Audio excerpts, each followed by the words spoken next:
Hello students. तो आज class +1 unit number 2 kinematics के लेक्चर नंबर 15 में हम नया टॉपिक डिस्कस करने जा रहे हैं, point object and reference object.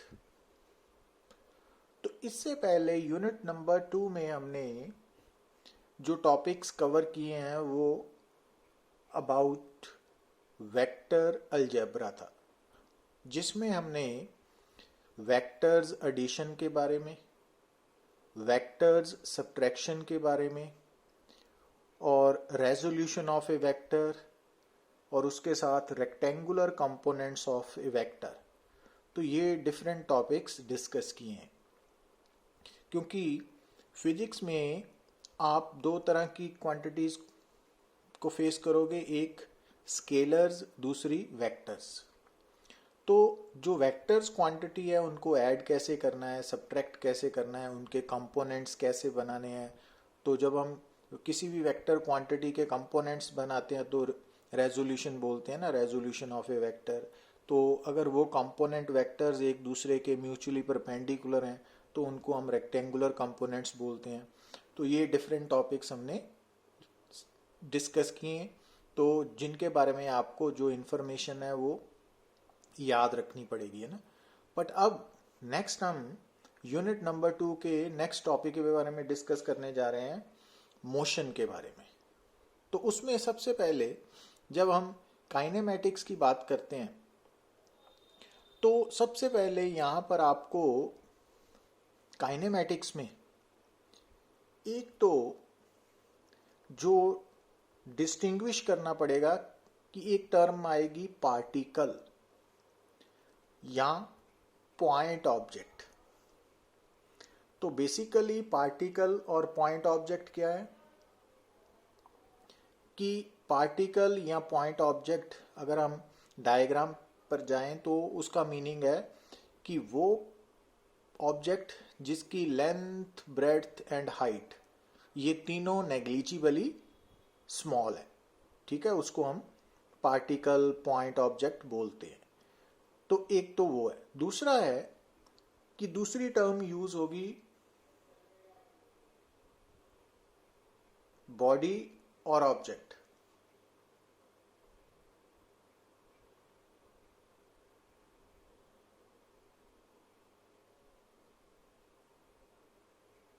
Body और ऑब्जेक्ट।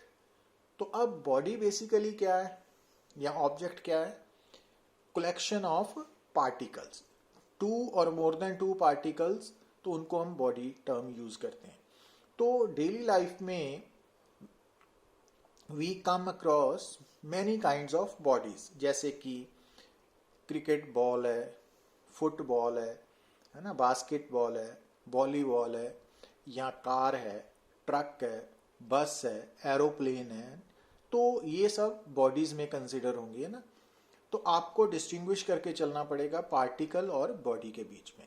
तो बॉडी जो है उसकी लेंथ, ब्रेड्थ और हाइट, तो इनमें से एक भी डायमेंशन फाइनाइट होगी और बाकी हो सकता है कि नेग्लिजिबली स्मॉल हो, ना। तो अगर मान लीजिए कि किसी बॉडी की सिर्फ लेंथ फाइनाइट है, ब्रेड्थ और हाइट नेग्लिजिबली स्मॉल है, तो वो वन डायमेंशनल बॉडी है ना। तो अगर लेंथ और ब्रेड्थ दोनों फाइनाइट है but height negligibly, thickness negligibly small है, तो वो टू डायमेंशनल बॉडी बोलते हैं उसको। और अगर मान लीजिए कि लेंथ, ब्रेड्थ एंड हाइट तीनों ही फाइनाइट वैल्यू पोजेस कर रही हैं, तो इट मीन्स वो बॉडी जो है वो 3 डायमेंशनल स्ट्रक्चर पोजेस करेगी ना। तो इसके बारे में भी हम लेटर ऑन बात करेंगे, बट अभी आपने याद रखना है कि काइनेमेटिक्स में हम पार्टिकल के साथ डील करेंगे, और पार्टिकल का दूसरा नाम हमने क्या लिखा है? Point object. पर जब हम काइनेमेटिक्स में पार्टिकल के साथ डील करेंगे तो फिर ये रिजल्ट्स को हम इन रियलिटी, एक्चुअल लाइफ में कैसे बॉडीज के साथ रिलेट करते हैं। तो उसके लिए आपको ये इंफॉर्मेशन पता होनी चाहिए कि कोई भी जो बॉडी है, चाहे वो बॉल है, चाहे बस है, कार है, ट्रक है, कोई भी जो बॉडी है, तो उसको हम under certain conditions point object मान सकते हैं। तो वो कंडीशन क्या है कि अगर किसी भी बॉडी या किसी भी ऑब्जेक्ट के जो डिफरेंट पार्टिकल्स की बनी हुई है, कॉन्स्टिट्यूएंट पार्टिकल्स हैं, तो अगर किसी भी बॉडी के अंदर जो डिफरेंट पॉइंट्स हैं, पार्टिकल्स हैं, अगर उन सब की डिस्प्लेसमेंट सेम है, ठीक है, तो फर्स्ट पार्टिकल की displacement equal to second particles displacement equal to third particle displacement and so on, या फर्स्ट पार्टिकल की वेलोसिटी सेकंड पार्टिकल की वेलोसिटी थर्ड पार्टिकल की वेलोसिटी ये इक्वल्स हैं, या एक्सेलरेशन हर पार्टिकल की आपस में बराबर हैं, तो हम उस बॉडी को भी पॉइंट ऑब्जेक्ट मान सकते हैं। और जब हम किसी भी बॉडी को पॉइंट ऑब्जेक्ट मानेंगे तो उसको हम ज्योमेट्रिकली पॉइंट के साथ रिप्रेजेंट करेंगे। Got it? तो अब ये बात आपने समझनी है कि सबसे पहले आपने इस टॉपिक को शुरू करने से पहले पार्टिकल, जिसको हम पॉइंट ऑब्जेक्ट भी बोल सकते हैं, और दूसरा बॉडी के बीच में डिफरेंशिएट करना आना चाहिए ना। तो कोई भी जो बॉडी है फाइनाइट डायमेंशंस की, तो वो एज ए पॉइंट ऑब्जेक्ट कब एक्ट करेगी? जब उस बॉडी के हर पार्टिकल की जो डिस्प्लेसमेंट है वो बराबर होगी, जब उस बॉडी के हर पार्टिकल की वेलोसिटी बराबर होगी, जब उस बॉडी के हर पार्टिकल की एक्सेलरेशन बराबर होगी ना, इक्वल होगी। तो इसको हम लेटर ऑन दोबारा फिर डिस्कस करेंगे। तो जब कोई भी body as a point object act करेगी तो उसको हम ज्योमेट्रिकली एक पॉइंट के साथ रिप्रेजेंट करेंगे। तो ये बात आपने इनिशियली माइंड में रखनी है। अब दूसरी बात कि जब हम काइनेमैटिक्स की बात करते हैं तो काइनेमैटिक्स में हम डील करेंगे पॉइंट ऑब्जेक्ट के साथ, ठीक है। और उस पॉइंट ऑब्जेक्ट की position, time taken, distance covered, displacement, velocity, average velocity, acceleration, average acceleration, speed, average speed, तो इन टर्म्स को हम समझना पड़ेगा। तो अगर आप चाहते हो कि आपकी काइनेमैटिक्स पे जो है होल्ड हो, अच्छी तरह से पकड़ हो, आप हर तरह की प्रॉब्लम्स को सॉर्ट आउट कर सको, तो उसके लिए आपको काइनेमैटिक्स में जो बेसिक टर्म्स है, जैसे पोजीशन है, टाइम टेकन है, डिस्टेंस है, डिस्प्लेसमेंट है, वेलोसिटी है, एवरेज वेलोसिटी है, एक्सेलरेशन है, एवरेज एक्सेलरेशन है, तो इनकी डेफिनेशंस को याद रखना पड़ेगा और समझना भी पड़ेगा। तो जैसे कि वेलोसिटी एंड एवरेज वेलोसिटी ये दो डिफरेंट फिजिकल क्वांटिटीज हैं, सेम नहीं है, बट अंडर सर्टन कंडीशंस ये दोनों बराबर भी हो सकते हैं ना। तो वो सब कंडीशंस को भी आपको माइंड में रखना पड़ेगा। तो जब हम आगे बढ़ेंगे, धीरे धीरे आगे बढ़ेंगे, नेक्स्ट लेक्चर्स में डिस्कस करेंगे इन सब के बारे में। तो अगर आप इनको याद रखते हो, ध्यान से समझते हो, तो ये काम काफ़ी ईजी होने वाला है। तो अब दूसरी बात कि जब आप काइनेमैटिक्स में मैंने बोला कि आपको डिफरेंट टर्म्स के बारे में समझना पड़ेगा, तो आपको ये भी याद रखना पड़ेगा कि जब हम पोजीशन की बात करते हैं तो वो एक वेक्टर क्वांटिटी है। तो इस कारण कई बार हम पोजीशन को पोजीशन वेक्टर भी बोल देते हैं ना। तो अगर आप सिंपली पोजीशन बोल रहे हो तो उसका मीनिंग भी वो वेक्टर क्वांटिटी है, और जब आप उसको पोजीशन वेक्टर बोलोगे तो तब तो आपको नाम से क्लियर हो ही जाएगा ना। टाइम टेकन स्केलर क्वांटिटी है, क्योंकि time is a scalar quantity. Distance covered by an object, ये भी स्केलर क्वांटिटी है ना, ये याद रखना पड़ेगा। अब डिस्प्लेसमेंट बोलिए, यहाँ डिस्प्लेसमेंट वेक्टर, ये एक वेक्टर क्वांटिटी है। और इसी तरह आपने देखना क्या है कि स्क्रीन पे आपको नजर आ रहा है कि जो वेलोसिटी है उसका पूरा नाम है इंस्टेंटेनियस वेलोसिटी, और वो भी वेक्टर क्वांटिटी है। और दूसरा है एवरेज वेलोसिटी। तो अब यहाँ से आपको ये समझना स्टार्ट करना पड़ेगा कि वेलोसिटी या इंस्टेंटेनियस वेलोसिटी एक ही चीज है, बट एवरेज वेलोसिटी अलग है, ठीक है दोनों ही वेक्टर क्वांटिटीज, बट यहाँ पर आपको ये माइंड में स्टार्ट करना पड़ेगा कि ये दोनों डिफरेंट है, वेलोसिटी एंड एवरेज वेलोसिटी। अब वेलोसिटी का पूरा नाम क्या है? Instantaneous velocity.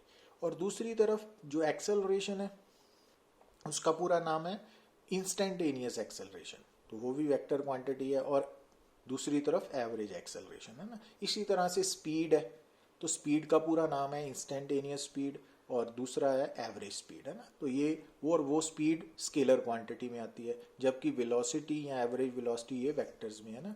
तो ये बातें आपको आज से ही याद रखनी पड़ेंगी, ठीक है।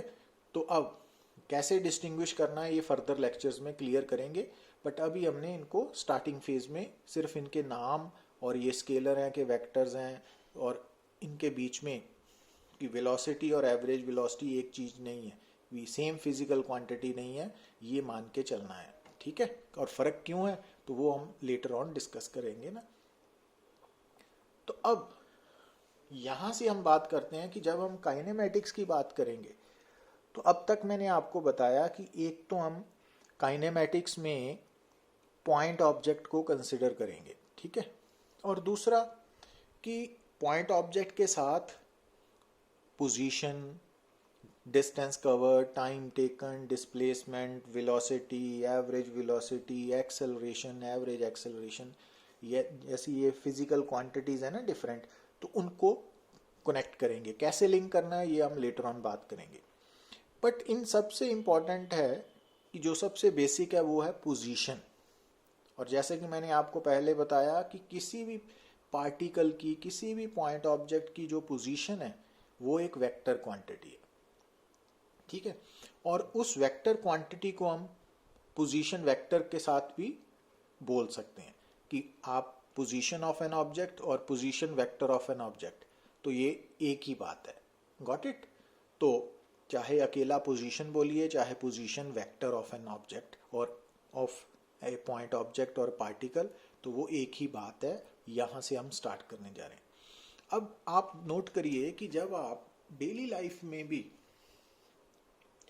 किसी भी बॉडी की पोजीशन को मेंशन करते हो, तो उसके लिए आप कैसे, कौन सी टर्म्स यूज करते हो। अब यहां देखिए, मान लीजिए कि ये डिफरेंट बिल्डिंग्स है ना, नजर आ रही हैं आपको,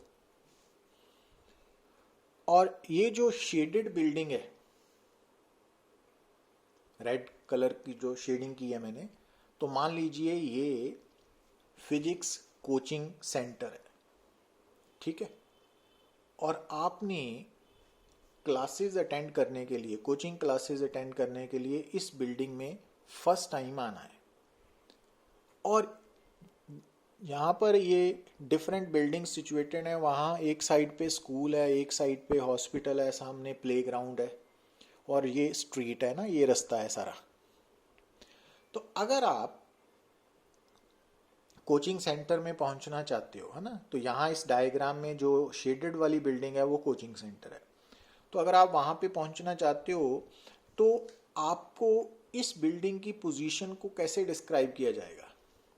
तो मान लीजिए कि एक स्टूडेंट इस हॉस्पिटल, ये जो स्ट्रीट नजर आ रही है आपको, है ना, तो इस स्ट्रीट का ये वाला जो एंड है, इस साइड पे स्कूल है, तो इसको हम बोलेंगे स्कूल एंड, और ये है हॉस्पिटल एंड, है ना। तो ये गली का मोड़ है, इस पर हॉस्पिटल होने के कारण इसको हॉस्पिटल एंड और इसको स्ट्रीट एंड, स्कूल एंड बोल देंगे, है ना। तो ये हमने बातें डिसाइड कर ली। तो अब यहाँ पर आकर अगर मैं आपको अपनी कोचिंग इंस्टीट्यूट का या कोचिंग सेंटर का लोकेशन या पोजीशन डिस्क्राइब करना चाहता हूँ, तो उसके लिए मैं क्या कहूँगा कि अगर आप हॉस्पिटल एंड से आ रहे हो, ठीक है ना, हॉस्पिटल एंड से एंटर करते हो स्ट्रीट में, गली में, तो आप कौन सी बिल्डिंग में जाओगे। लेफ्ट साइड पर जो फोर्थ बिल्डिंग है, फर्स्ट, सेकंड, थर्ड, फोर्थ, है ना, यही है ना position of physics coaching centre. अगर आप हॉस्पिटल एंड से आ रहे हो, तो अगर आप इस एंड से ऐसे एंटर करते हो तो ये बिल्डिंग आपको लेफ्ट साइड पे पड़ेगी, और हॉस्पिटल एंड से फोर्थ बिल्डिंग है ना। और अगर हम इसको डिस्टेंस में से मेजर करके बताएं तो ये 12 + 12 + 12 6 कितना बनेगा, 42 मीटर। तो ये हमने सेंटर तक ले लिया ना, गेट तक। तो इट मीन्स हॉस्पिटल एंड से जो फिजिक्स कोचिंग सेंटर है उसका पोजीशन क्या है, लोकेशन क्या है, कि position of physics coaching centre with respect to hospital and क्या है, 42 मीटर है और लेफ्ट की तरफ है। ठीक है ना। अब मान लीजिए कि कोई स्टूडेंट स्कूल एंड की तरफ से आना चाहता है, तो जो स्टूडेंट स्कूल एंड की तरफ से आना चाहता है तो उसके लिए ये वाली सारी बिल्डिंग्स राइट साइड पे होंगी उसकी, है ना, ये समझ रहे हो ना बात। और जो स्कूल एंड से आना चाहता है उसके लिए इस बिल्डिंग का, फिजिक्स कोचिंग सेंटर का पोजीशन या लोकेशन क्या होगी,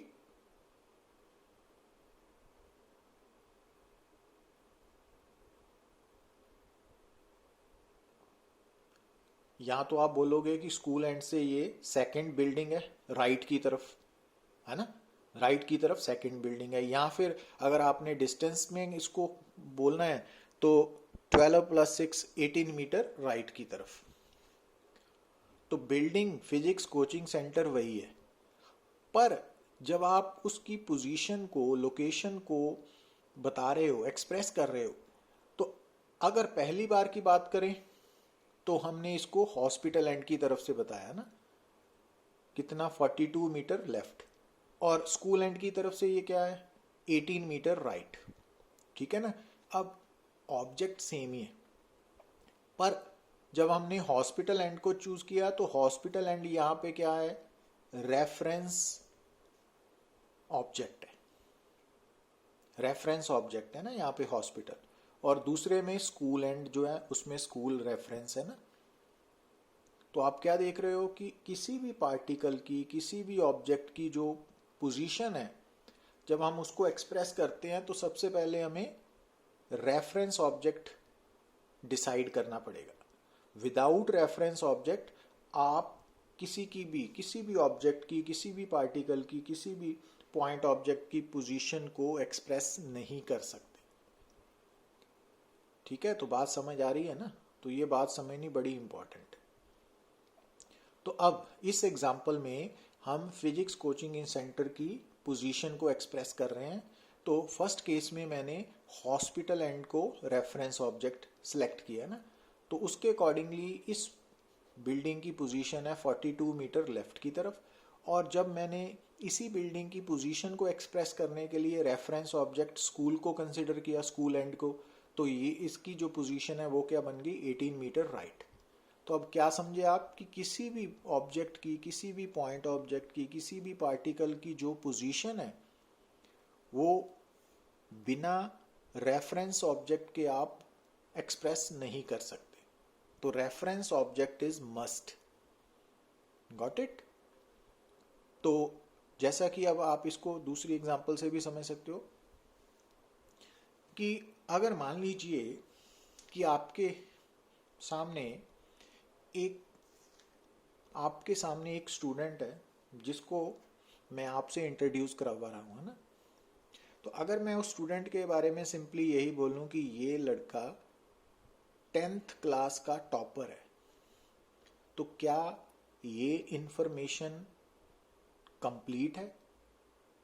तो आंसर आएगा नो, क्योंकि जब मैं अकेला यही वर्ड यूज करता हूं कि this boy is the topper, तो ये इंफॉर्मेशन ऑफ 10th क्लास, तो ये इनकम्प्लीट है। अब मुझे ये बताना पड़ेगा साथ में कि ये टॉपर है, क्लास का टॉपर है, कि पूरे स्कूल का टॉपर है, कि पूरे डिस्ट्रिक्ट्स का टॉपर है, जो डिस्ट्रिक्ट में, पूरे डिस्ट्रिक्ट में स्कूल्स हैं उनका टॉपर है, कि या फिर स्टेट का टॉपर है, या फिर नेशनल लेवल पे टॉपर है ना। तो विदाउट रेफरेंस उसके बारे में इंफॉर्मेशन इनकम्प्लीट होगी ना। तो इसी तरह से बिना किसी रेफरेंस ऑब्जेक्ट के किसी भी पॉइंट ऑब्जेक्ट की, किसी भी पार्टिकल की जो पोजीशन है वो एक्सप्रेस नहीं हो सकती। और जब हम किसी भी पार्टिकल की पोजीशन को एक्सप्रेस करने के लिए रेफरेंस ऑब्जेक्ट, रेफरेंस पार्टिकल को सिलेक्ट करते हैं, तो आपने देखा कि आप किसी भी पार्टिकल की, किसी भी बॉडी की पोजीशन को एक्सप्रेस करने के लिए डिफरेंट रेफरेंस पार्टिकल्स चूज कर सकते हो। जैसा कि यहाँ पर फिजिक्स कोचिंग सेंटर की पोजीशन को एक्सप्रेस करने के लिए हमने हॉस्पिटल एंड और स्कूल एंड दो रेफरेंस लिए ना, तो अगर रेफरेंस ऑब्जेक्ट्स डिफरेंट है तो सेम ऑब्जेक्ट की पोजीशन भी डिफरेंट वे में एक्सप्रेस होगी ना, तो वो सेम नहीं रहेगी। Got it? तो अब ये बात जो हम ऑलरेडी डिस्कस कर चुके हैं, तो यहां से अब क्या क्लियर हुआ कि किसी भी ऑब्जेक्ट की जो पोजीशन है, किसी भी पार्टिकल की पॉइंट ऑब्जेक्ट की जो पोजीशन है ना, वो कौन डिसाइड करता है? Choice of reference particle. ठीक है ना? तो जब जैसा कि ऊपर एग्जांपल में हम आप देख चुके हो कि किसी भी बिल्डिंग की, किसी भी पार्टिकल की जो लोकेशन है, पोजीशन है, वो रेफरेंस पार्टिकल के अकॉर्डिंगली बदलती रहती है ना, तो ये बात आपको समझनी पड़ेगी। Got it? तो इट मीन्स किसी भी, जब हम काइनेमेटिक्स की बात करते हो तो उसमें सबसे पहले जो बेसिक टर्म आती है पोजीशन और पोजीशन वेक्टर। तो पोजीशन या किसी भी पार्टिकल की पोजीशन या पोजीशन वेक्टर को एक्सप्रेस करने के लिए सबसे पहले हमें क्या सिलेक्ट करना पड़ेगा, चूज करना पड़ता है reference particle. Without reference particle आप किसी भी पार्टिकल की, किसी भी पॉइंट ऑब्जेक्ट की पोजीशन को एक्सप्रेस नहीं कर सकते। तो ये बात आपको क्लियर करनी पड़ेगी ना। तो अब दूसरा है कि जब हम किसी भी पार्टिकल की, किसी भी पॉइंट ऑब्जेक्ट की पोजीशन को, लोकेशन को स्पेस में एक्सप्रेस करते हैं, तो उसके लिए जो सिस्टम हमें मदद करता है, जिसकी हेल्प से हम ये एक्सप्रेशन को लिखते हैं, तो उसको हम कोऑर्डिनेट सिस्टम बोलते हैं। तो जैसा कि आप जानते हो कि जो कोऑर्डिनेट सिस्टम है, तो अगर तो वन डायमेंशनल की बात कर रहे हैं तो ये एक स्ट्रेट लाइन है जिसको नॉर्मली हम एक्स एक्सिस बोल सकते हैं ना। अगर आप किसी प्लेन की बात करते हो कि मान लीजिए कि हमने किसी पार्टिकल की इन्हें प्लेन पोजीशन लोकेट करनी है, तो फिर उस प्लेन में हम two mutually perpendicular lines draw करेंगे, एक को एक्स एक्सिस, दूसरी को वाई एक्सिस। ठीक है?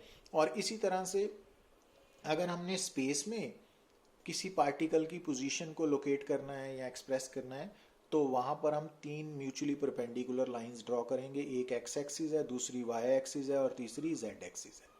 और अब यहाँ पे आपने क्या बात समझनी है कि इन, चाहे सिंगल एक्सिस है स्ट्रेट लाइन के केस में, चाहे टू परपेंडिकुलर एक्सिस हैं प्लेन के केस में, और चाहे थ्री म्यूचुअली परपेंडिकुलर एक्सिस हैं इन ए स्पेस, तो इन तीनों केसेस में तो एक पॉइंट होगा जिसको हम बोलते हैं ओरिजिन। कैपिटल ओ से हम इसको रिप्रेजेंट करते हैं ना। तो ओरिजिन 0 पॉइंट है ना मेजरमेंट का। तो ओरिजिन वो पॉइंट है जो यहाँ से हमने मेजरमेंट करनी है और उस पॉइंट पे वो मेजरमेंट 0 वैल्यू पोजेस करती है। ठीक है? अब जो कोऑर्डिनेट सिस्टम है ना, इसमें हम सिंपली पोजीशन को एक्सप्रेस कर सकते हैं। बट जैसा कि हम जानते हैं काइनेमेटिक्स में हम पोजीशन के साथ साथ वेलोसिटी, एक्सेलरेशन के बारे में भी बात करते हैं ना, तो इनमें टाइम भी इन्वॉल्व है। तो टाइम इन्वॉल्व होने के कारण इट मीन्स हमें ये भी मालूम होना चाहिए कि जो पार्टिकल है जिसके बिहेवियर के बारे में हम स्टडी करने जा रहे हैं, कि उस पार्टिकल की डिफरेंट टाइम्स पे कौन कौन सी पोजीशन थी। अब पोजीशन तो हमें कोऑर्डिनेट सिस्टम से पता चलेगी, बट टाइम के लिए हमें क्लॉक चाहिए ना। तो हम ऐसा मान सकते हैं कि अगर मान लीजिए कि हमारे पास एक ऐसा सिस्टम है जिसमें पोजीशन के साथ साथ टाइम को मेजर करने की भी फैसिलिटी है ना, तो हम उस सिस्टम को फिर फ्रेम ऑफ रेफरेंस बोल देते हैं। तो कोऑर्डिनेट सिस्टम जो है, इस सिस्टम में हम सिंपली पोजीशन को ही एक्सप्रेस कर सकते हैं, टाइम को मेजर नहीं कर सकते ना। बट अगर कोऑर्डिनेट सिस्टम के साथ क्लॉक भी आ जाए, प्लस क्लॉक, तो फिर ये फ्रेम ऑफ रेफरेंस बोला जाता है। बात समझ आई? तो ये simple definition of frame of reference है, इसको हम फर्दर एलेबोरेट करेंगे। तो स्टार्टिंग के लिए कि जो फ्रेम ऑफ रेफरेंस है, तो इसमें कोऑर्डिनेट सिस्टम तो है ही पोजीशन को लोकेट करने के लिए, उसके साथ टाइम को मेजर करने की फैसिलिटी भी अवेलेबल है ना। तो हम कह सकते हैं क्लॉक भी फिटेड है ना इसके साथ। तो जब कोऑर्डिनेट सिस्टम प्लस क्लॉक हो गया तो उस सिस्टम को हम फिर फ्रेम ऑफ रेफरेंस बोलते हैं। तो it means frame of reference में हम टाइम और पोजीशन दोनों साइमल्टेनियसली मेजर कर सकते हैं। Got it? तो कोऑर्डिनेट सिस्टम और फ्रेम ऑफ रेफरेंस में ये डिफरेंस है।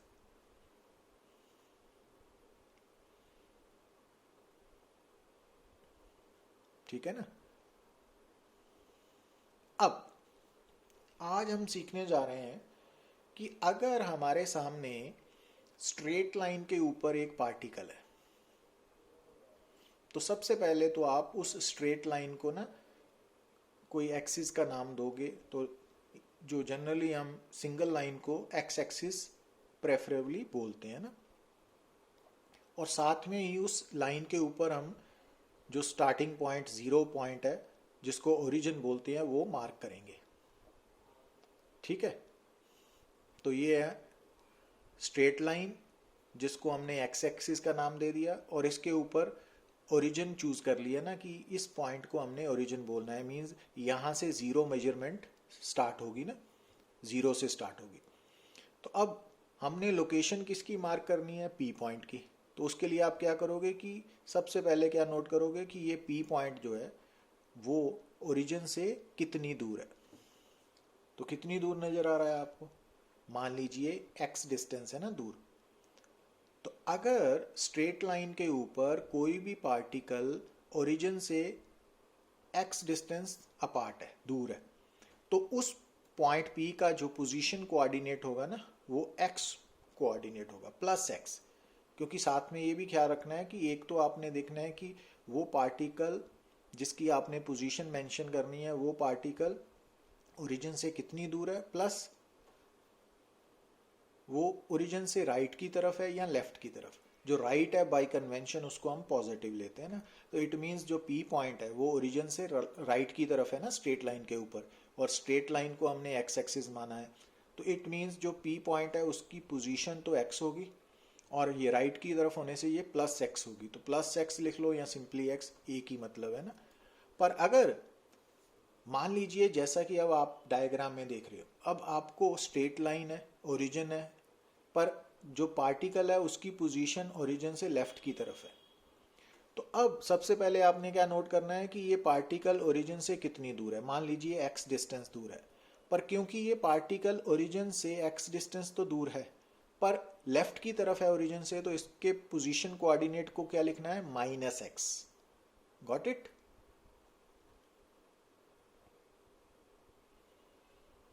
तो आपने क्या सीखा कि अगर स्ट्रेट लाइन है तो स्ट्रेट लाइन के ऊपर, क्योंकि हम स्ट्रेट लाइन को ना प्रेफरेबली एक्स एक्सिस मानते हैं, तो इस कारण उस स्ट्रेट लाइन के ऊपर जितने भी पार्टिकल्स हैं या जितने भी पॉइंट्स हैं तो उनकी पोजीशन को एक्सप्रेस करने के लिए हम x coordinate, position coordinate use करते हैं ना। पर ख्याल ये रखना है कि अगर आपका पार्टिकल जिसकी पोजीशन आपने एक्सप्रेस करनी है अगर वो ओरिजिन से राइट की तरफ है तो प्लस में आएगी, और अगर वो लेफ्ट की तरफ है तो माइनस में आएगी। Got it? तो वन स्ट्रेट लाइन में हम पोजीशन को एक्सप्रेस करने के लिए आई कैप जे कैप को यूज नहीं करते। और प्लस माइनस का मीनिंग क्या है कि एक्चुअली जो स्ट्रेट लाइन होती है ना उसकी सिर्फ दो ही डायरेक्शन है, कि ये वाली डायरेक्शन है पॉजिटिव एक्स एक्सिस और ये वाली डायरेक्शन है नेगेटिव एक्स एक्सिस। अब नेगेटिव एक्स एक्सिस की डायरेक्शन पॉजिटिव एक्स एक्सिस से ऑपोजिट है ना। तो अब ऑपोजिट डायरेक्शंस को रिप्रेजेंट करने के लिए हमारे पास एक प्लस साइन है और एक माइनस है, क्योंकि प्लस साइन माइनस साइन का ऑपोजिट होता है ना। तो इस कारण हम वन डायमेंशन में डायरेक्शन को शो करने के लिए आई कैप, जे कैप, के कैप यूज करने की बजाय प्लस माइनस साइन यूज करते हैं। तो ये बात आपने माइंड में रखनी है। अब ये प्लेन है, तो मान लीजिए कि हमारे सामने एक एक्स वाई प्लेन है और इस प्लेन में जो पार्टिकल पी है वो आपको ग्रीन कलर का डॉट नजर आ रहा है ना। तो इसकी पोजीशन को लोकेट करना है। तो उसके लिए हम पता क्या करेंगे कि सबसे पहले पी पॉइंट से जो पार्टिकल की गिवन पोजीशन है वहां से हम एक्स एक्सिस के ऊपर परपेंडिकुलर ड्रॉ किया, रेड कलर की लाइन। तो अब हम देखेंगे कि ओरिजिन से ये जो फुट ऑफ परपेंडिकुलर है ना, ये कितनी दूर है अलोंग एक्स एक्सिस। तो इस डिस्टेंस को हम स्मॉल एक्स से रिप्रेजेंट करेंगे।